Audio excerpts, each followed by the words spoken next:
Hello friends, today we are going to discuss about a summary of Christopher Marlowe's Dr. Faustus. So, without any delay, let's get started.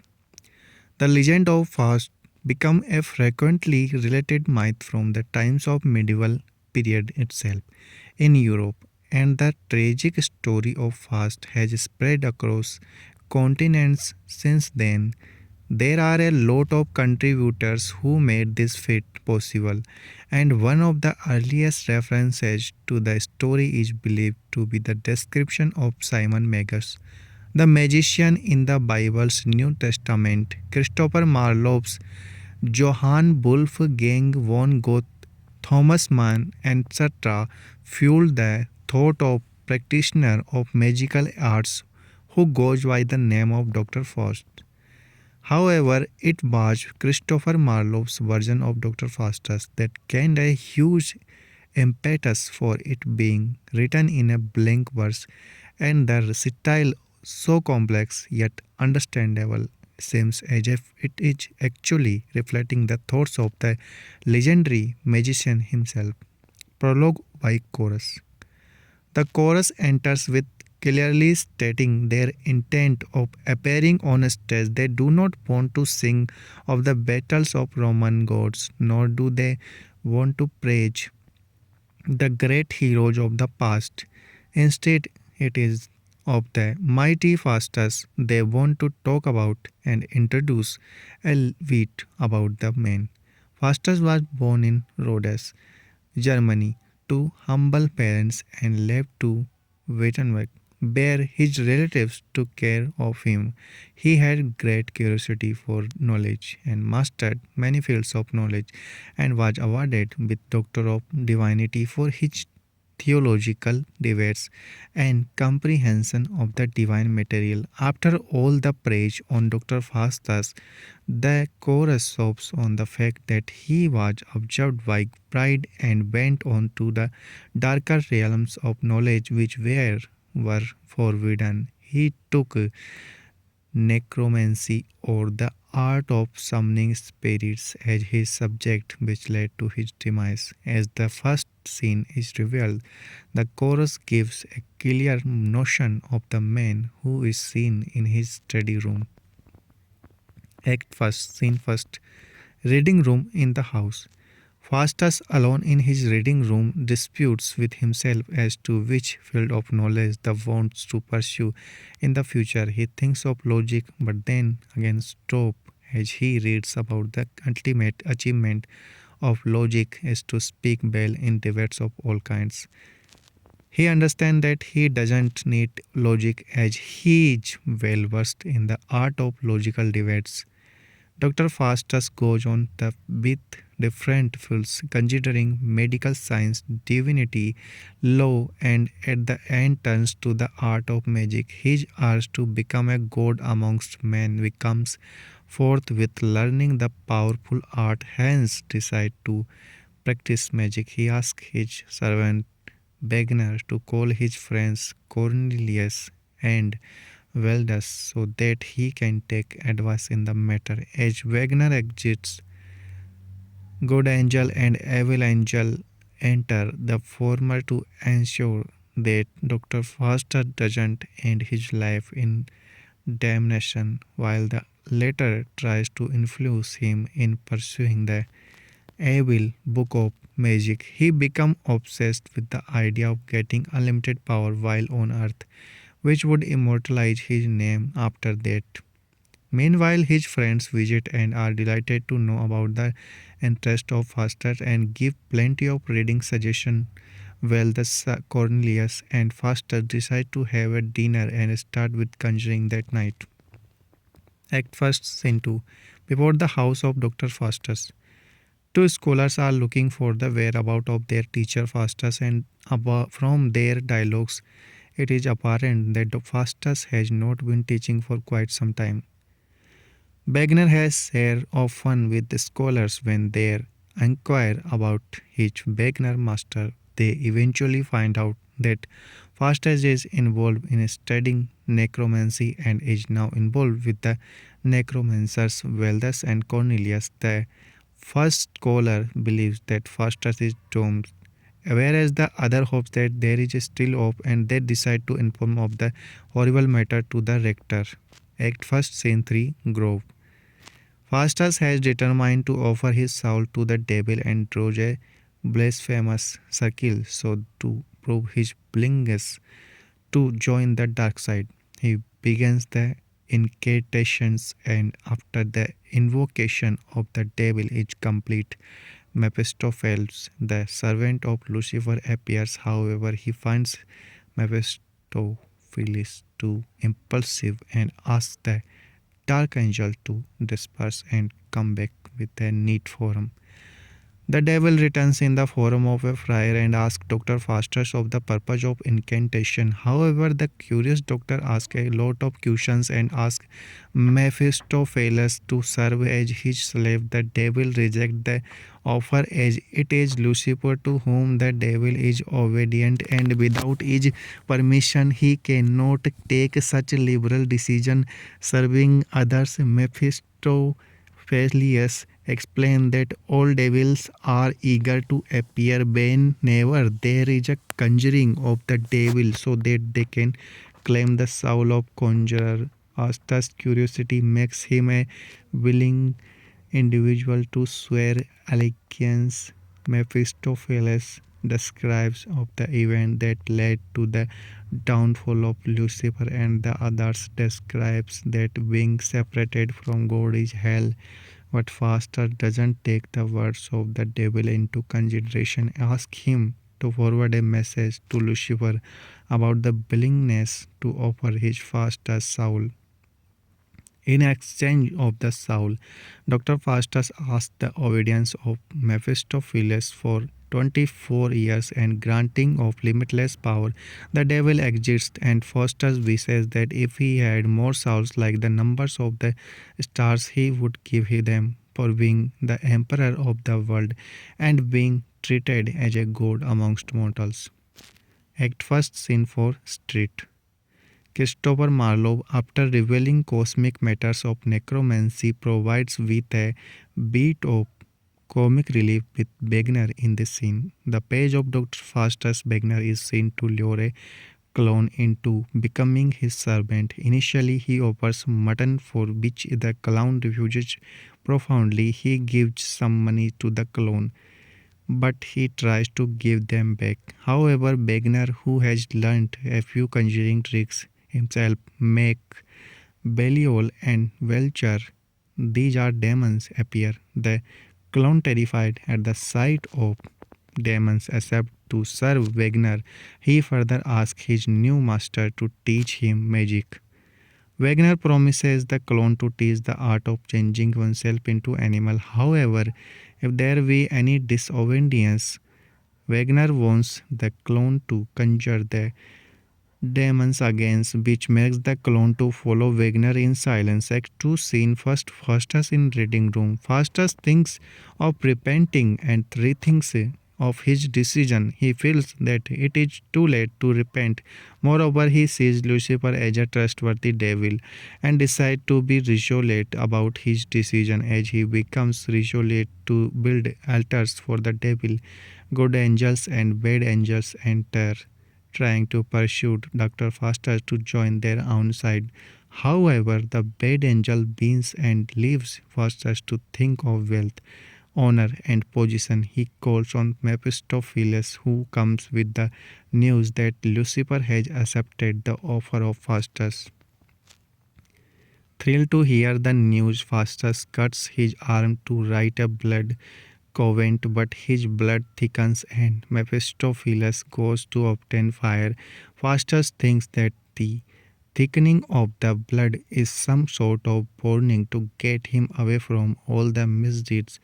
After the devils bring fire and makes the blood to flow again, he completes the deed by with writing with his blood. Suddenly, on his arm appears a two-word inscription, homofuge, manfly.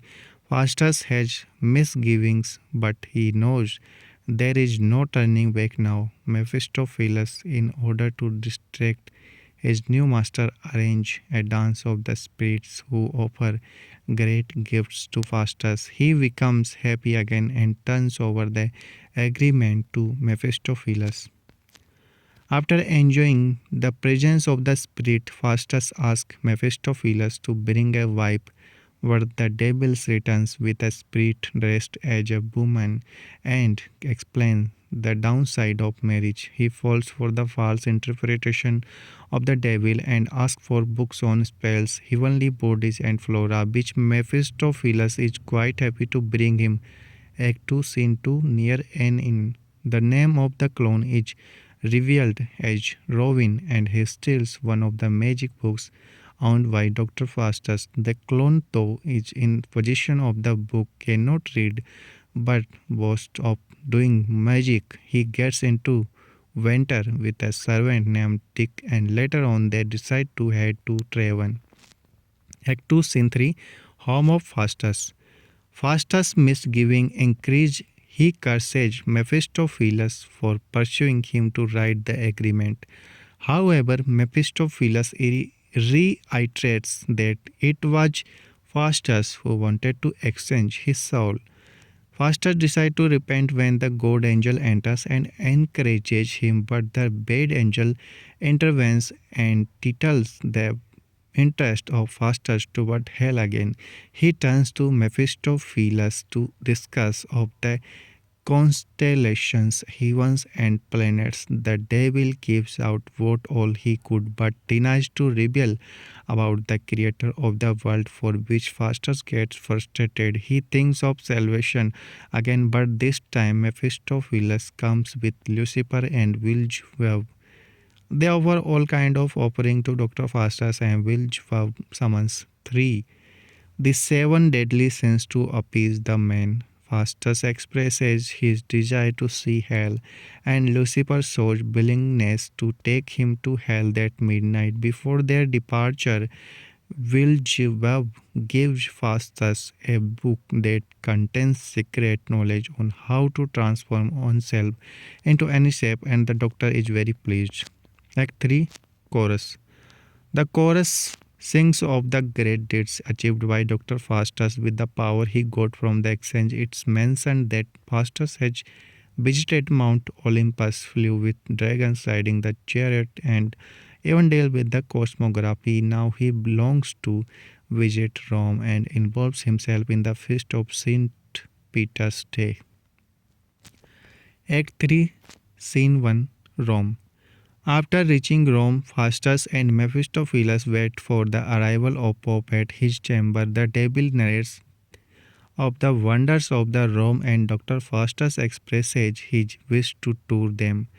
But Mephistopheles holds him back by reminding Faustus about their purpose to visit Rome, that is, to take part in the St. Peter's Day feast. As they are uninvited, Faustus asks Mephistopheles to perform a charm of invisibility so that no one can see them, and the devil gladly does so. As the Pope enters the chamber along with the King of Hungary, Raymond, cardinals, and bishops, it is seen that he has a man bound in chains. The man Bruno was selected as the worthy man to become the Pope by German Emperor. The Pope cheats him and uses abusive language. Faustus desires to restore the liberty of Bruno and expresses the same Mephistopheles, and they achieve the feat quite easily. Act 3, Scene 2, Pope's Chamber. The Pope is shown as the sufferer due to the hilarious tricks generated by the invisible Dr. Faustus. He abuses the Pope, takes away the food, creates a lot of confusion in the chamber as a bishop recognized the presence of a ghost, and the friars hurry to prepare for the rites so they can drive the ghost away. Meanwhile, the Pope is hit by Faustus and he exists with all the companions. The friars came back to perform the rites, and Faustus, along with Mephistopheles, hammer them and set fireworks to the place before leaving. The chorus re-enters at this point to describe of the returning of home of Dr. Faustus. He became very famous due to his magical abilities and expensive astronomical knowledge. As a result, Faustus becomes the best loved individual to the German Emperor Carolus V and is due to present his face at the court shortly. Act 3, Scene 3, Tavern. The clone Robin is shown taking care of Forsyth Osteller, who watched a great deal in front of Ralph about performing magic to attain pleasure. Robin and his friend end up stealing a silver cup from Vintner. As the Vintner recognizes that his silver cup is stolen by the two, he follows them. As he catches up on them, Robin to escape from his hands conjures Mephistopheles. The devil gets furious with the summoning as the two fools are not worthy enough to call upon someone like Mephistopheles, so the devil puts fireworks on Robin and his friends, who run around scared. Raph, unable to continue, takes the silver cup and gives it back to Vintner. However, the Vintner could see Mephistopheles and returns with his cup, whereas Mephistopheles warns the two about transforming one to an ape and the other to a dog, and the devil disappears. They love the fact that they can get transformed into animals and think of all the deeds they could perform by being an ape and a dog. Act 4, Scene 1, The Emperor's Palace at Innsbruck. As the scene opens to nobles serving, Carolus V, Frederick, and Martino are seen converging. They talk of Bruno, and now he came back riding on a demon. Both the men are eager to look the Dr. Faustus and help themselves with amusement as Faustus pleasure the emperor. They share their excitement with their friend and knight Bonvolio, who shows disinterest and starts to watch Faustus from a window.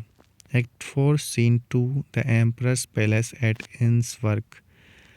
The Emperor Carolus V enters the court along with Dr. Faustus, Bruno, and other attendants. The knight Bonvolio is seen near the window watching over the proceeding. Carolus declares gratitude for serving Bruno, and Faustus promises to show the court many wonders. On hearing the claims of Faustus, Benvolio mocks him, for which Faustus takes revenge afterwards, based on the wish of Emperor to see Darius. Alexander and his paramour Faustus, with the help of Mephistopheles, conjures their spirit, and Faustus agrees that he cannot summon them in flesh, and they are only spirits. Nonetheless, the Emperor is mightily pleased to see the shapes of the great names. Meanwhile, Faustus uses his powers to grow antlers on Bonvolio's head as he mocked his capability. With Emperor's involvement, Faustus restores the natural shape of Benvolio. Act 4, Scene 3, The same. Benvolio longs to take revenge and reveals his plot to Frederick and Martino. They both agree to the plan and wait to ambush on Dr. Faustus. As Faustus is seen coming on the same path, they all attack him at once, and Benvolio cuts the head of Faustus. He longs to place horns on the head of Doctor with the help of nails. However, Faustus' head unites with the body again, and Ajax cannot die until the agreed 24 years of life are complete. Furious at the invincible efforts of the three, he commands his devils to drag each man to various places of wilderness. The trio arise to see that there are horns on each man, and they decide to live as the rest of their lives as long as the horns are present, concealing themselves in the castle of Benvolio. Faustus, with all his mighty ambition, is shown to have turned into a court jester, appeasing the wills of the emperor. He declines further by playing pranks and summoning demons to punish three foolish men. Christopher Marlowe, through the actions of Faustus, providing a message that with the unlimited power gained through forbidden means, man tends to sway off the natural course and forgets the initial ambitions and turns up only to amuse others rather than making use of the powers they acquired. Act 4, Scene 4, Agreen. Dr. Faustus is seen with Mephistopheles talking about the end of days as promised by the devil, so he wishes to return to his place of birth. Meanwhile, a horse courser interesting at the course of Faustus asks to sell the horse. He does so but wants not to ride the horse in water and sends him off. But the horse courser doesn't hear the advice of Faustus and runs the horse into water and the horse becomes hay. He comes back to Faustus wailing, complaining and tugging at the leg of Faustus. The doctor plays a prank again and leg comes off which leaves the horse cursor terrified. Mephistopheles threatened to complain the matter and the horse cursor offers some money, leaves them. Meanwhile, Wagner enters to inform that the Duke is expecting hostess to perform at his court, but Faustus shows no interest. Act 4, Scene 5, Tavern. A comic relief scene where the people cheated by Dr. Faustus, such as the horse courser Carter, Astra talk of misbehavior of the Faustus and decide to find him to deal with their problems appropriately. Act 4, Scene 6, The Court of the Duke of Venholt. Faustus, with all his power and magical abilities, pleases the Duke and asks the Duchess to wish for anything. She politely requests to have ripe grapes, and everyone wonders how this feat is possible as it is month of January, the most unlikely season to have grapes. However, with the help of Mephistopheles, Faustus presents the grapes to Duchess and explains about the difference of seasons in different hemispheres as the Duke shows interest and asks to give lecture. The fellows treated by the Faustus bang at the gates as they are allowed in. They question about the injustice they have faced and Faustus turns each one into a mute and they all exit. The feat amuses the Duke and Duchess and Faustus takes leaves. Act 5, Scene 1st, The Study Room of Dr. Faustus. Faustus stoops further and further only to entertain the crowd, and through the 24 years of time he couldn't achieve what he shot for initially.